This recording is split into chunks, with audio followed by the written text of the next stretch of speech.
if it had not said subject to the Constitution, it would nonetheless have been subject to the Constitution.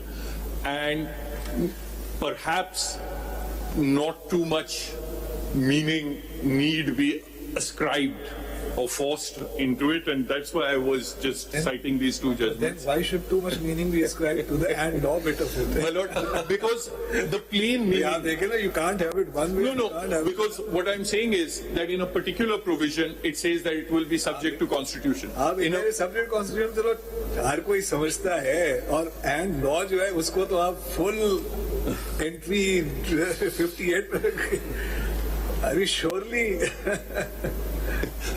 My lord, if I can... कुछ तो rationalize कीजिए. I'll just deal with that, sir. If I can just point out the judgments. Crown versus Khushi Mohammed, PLD 1953, Federal Court, page 170 at 174. Which year is it? 53. 1953, Federal Court, 170. What is the At proposition? page 174, that sometimes this distinction in the words used is merely there for stylistic reasons, and there is not a clear legislative intent. But is that to your mean different point, things. that this is stylistic? The subject to Is stylistic? Constitution. And law. Not law. No, because Constitution is stylistic. Law is not stylistic. no, because my case is that the subject to the Constitution is there all the time, whether you say it or not. Sometimes they say it, sometimes they So don't. but it is- you're saying it will have to be read in context. Yes. Sometimes these words, unless some case comes in and those words become critical, then they have to be read in context. Yes, exactly. Simply put. Exactly. But when they have specifically added something more, which is not always understood. Sometimes, for example, constitutional rules might stand on a higher ये जो आप footing than argument कर रहे statute. हैं, ये आप stylistic है. This is in the context of wherever it is used subject to law in the Constitution, or are we now going to say 191 में stylistic है, but Article 14 में stylistic नहीं है? How do we read that then? It was specifically in response to my Lord's question that why is this word subject to the Constitution used when it's नहीं, आप तो subject to law पर आ गए हैं ना? जी, So मैं subject to law के हवाले से मेरी गुजारिश ये है कि an addition is made, because that is not something that is automatically understood, because there can be rules with constitutional backing that do stand on a higher pedestal than statute. That is a possibility. But as far as the rules made under 191 is concerned, the addition of the words "and law" when compared to other kind of constitutional rules, that is a significant difference. Kindly take a look at Article 99. Jeez. The federal government's Kindly take a look at Clause 2 as it stands now. the federal government shall by rules specify the manner in which orders and You don't other have to read the rest. Now, here again, direct rule-making power conferred by the Constitution on the executive branch. Yes, sir. Obviously subject to the Constitution, but not subject to law. I'm asking you. Sorry. Yes, of Not course, subject to the Constitution. So, where the executive branch is concerned, we are to say that the rule-making power is on a higher pedestal, even though under our parliamentary democracy, for example, federal government is collectively responsible to the National Assembly. In fact, the Prime Minister and so on, they arise out of Parliament itself. It's not a presidential form of government, it's a parliamentary form of government, Westminster style. So there, the executive branch is put on a higher level, that even though they arise out of and are answerable and accountable to Parliament, in their rule-making power, they can just ignore any law. And that, in fact, Supreme Court can't, although it is a separate branch of the state, Supreme Court, because law, you say, is an enabling power, and therefore the Supreme Court is not the master of its own house. The master of the roster is Parliament. My Lord, I wouldn't say that they are master. Is this a constitutionally viable? I wouldn't say they are master of the roster, the parliament. Because I asked you, you specifically have said, law can repeal the Supreme Court rules. Yes. What more is there left? yes, that doesn't automatically, my humble No, submission that's a matter of competence here. What more is left? my Lord. They can say we throw out your rules 1980, so that's like 43 years standing rules. We throw them out. Out you go. We make our own law. We are the master of the roster. And in our rule-making power, we empower the federal government to do whatever we wanted. That, if they did that, my Lord, आप देखिए ना, this level, at the highest level, committee, no committee, everything, they are, and I'm going to use something very strong, but I'm saying it with all deliberation. This argument reduces the Supreme Court. All due respect to Parliament, it reduces the Supreme Court to a hapless plaything for Parliament. This surely cannot be right. Lord, This surely cannot be a constitutional interpretation. What do you say to that? my Lord, I would humbly. Please don't say that it can be a hapless plaything of the Chief Justice. Don't say that. So, Salahuddin, I think I beg to differ with my learned colleague on the Parliament being the master of the roster. It could have been, had the Parliament kept that power with themselves. Yes. Had the members of the Parliament been in charge of this, yes, we could have said that they've become master. They've actually left it to us. So instead of saying that the chief is the master, they're saying 6 people or 3 people or 5 people are the master. So it's not them. Had they retained it with them, then they could have The choice is ultimately theirs. That's the problem. My Lord, with respect, I look at Committee it. is the creature of Parliament. If they can creation do of this, Parliament. if they can do There's a this, and justification. we say that you can do this, There's then a- they can do that also. Tomorrow when they do That that, is we'll the strike it I'll down. address this. I'll address this. Every law also has to be seen in its historical context. The master of the roster and the powers exercised probably were viewed by the representative of the people to have been exercised against their interests. So that is why there was a need for the law. And we cannot ignore or just turn a blind eye to the historical context of why it was so necessary.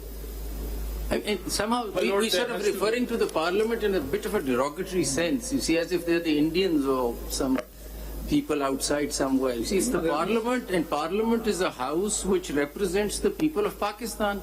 So people of Pakistan, through their representatives, cannot have a right to say how the Supreme Court has to function. It is, we are trustees doing work for the people of Pakistan. They can't turn around through Parliament, tell us how to regulate things. So even if the word dictation was used, I would say yes, people can dictate how we're supposed to do. I mean, who are we? We're just The trustees. people can dictate. It is not just the voice of the people.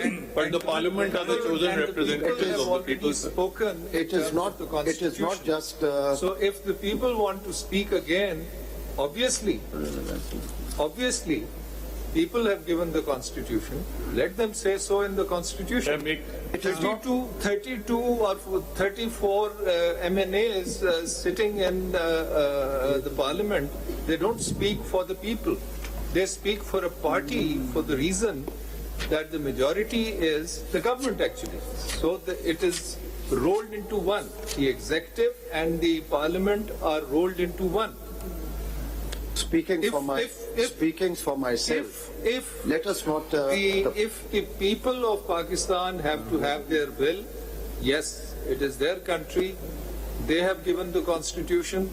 They have a right and they have the power to amend it. The moment they amend it, the entire argument finishes. My Lord, आगे बढ़े. I just wanted to say to You concluding now?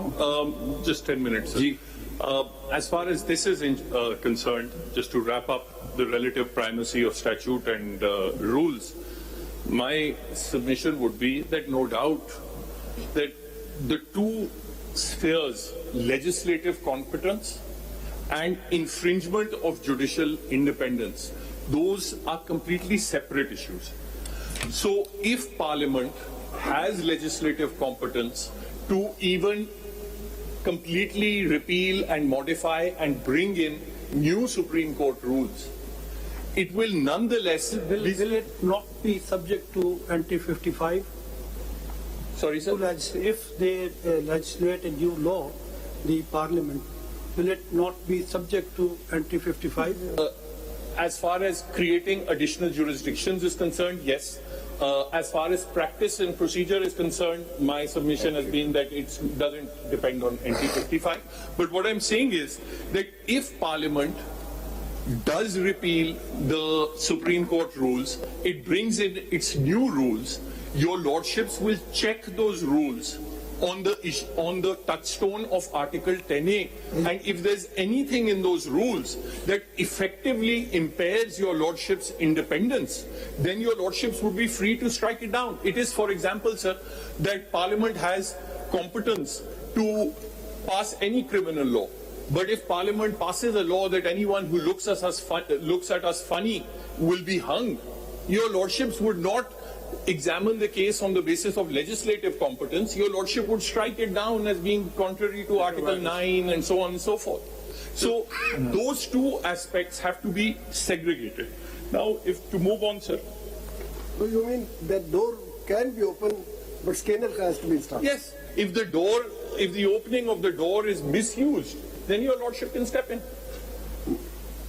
Now, as far as independence, that brings us to the independence of judiciary, sir. It is exactly, and the opening of the door, wala jo provision, as far as I understand it, it's very different from legislative competence.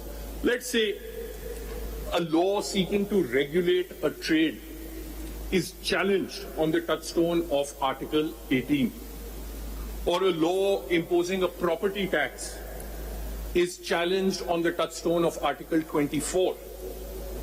This court will not say that, if we open the door, tomorrow they might take away all the property, or tomorrow they might prohibit in the guise of regulation. Your lordships will examine the substance. Yeah, rather than going into vague examples, what this law does not do, which is significant, I don't know if I've noticed it, its significance or it's not significant, is we have this whole concept of mandatory and directory provisions. Now, this law does not stipulate anywhere whether consequences of not strictly abiding by it. So maybe Parliament, in deference, did not say maybe the next step, any case so decided in contravention will be considered quorum non judice or something. They could have done that. Then it would have become a mandatory. That's my understanding. I may subject to correction. Here it still has left room, whether we call it wriggle room or whether we call it interpretation of the three senior judges of the Supreme Court. It's not taken away everything, because there's no consequences that, okay, there may be situations where it's not practical or feasible or for whatever reason. And I don't know, I don't want to kind of envisage all these situations. I have this law before me. It does not clearly stipulate that if you don't strictly abide by each and every letter of it, there are adverse consequences either for the judge, or it constitutes misconduct or something like that. So nobody has touched upon this point at all, and everybody is assuming that it is extremely mandatory with grave consequences if not abided by. Now, if we take a sort of a middle ground and say, yes, it is not mandatory to that extent, but it is a law, and you would, I mean, like so many laws say... supreme court practice and procedure act case की समाअत जारी है. Procedure act पर समाअत जारी है. Retribution if I don't wrap up quickly. No, but there may be a pen down strike. You cited the example of Nepal. So a similar strike has been threatened, that you are the last counsel for the day and the rest we'll hear tomorrow, inshallah, at 11:30. So please wrap it up now. I'm wrapping up, sir. Sir, एक और चीज मैं जरा दिखाना चाह रहा था. If your lordship sees जहाँ law का लफ्ज है, because an expansive interpretation of law was urged. If your lordship will see, जो 175(1) की power है, such other courts as may be established, and that is why we have to look at the context of each of the provisions, such as other courts as may be established by law. Obviously, over there, the law could not be judicial precedents of this court. While law is normally has a, now similarly 175(2) में, फिर उसी तरह sir 192 में जो power है to that the High Court shall be have as many judges as may be prescribed by law. Again, it could not be law that is prescribed by any judgment.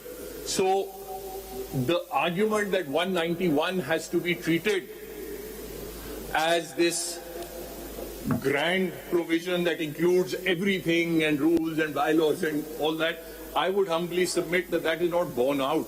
The law is made under Article 175(2). The pursuant to Article 175(2), this law has been made. जो उसमें लिखा हुआ, right with Article 191. बिल्कुल.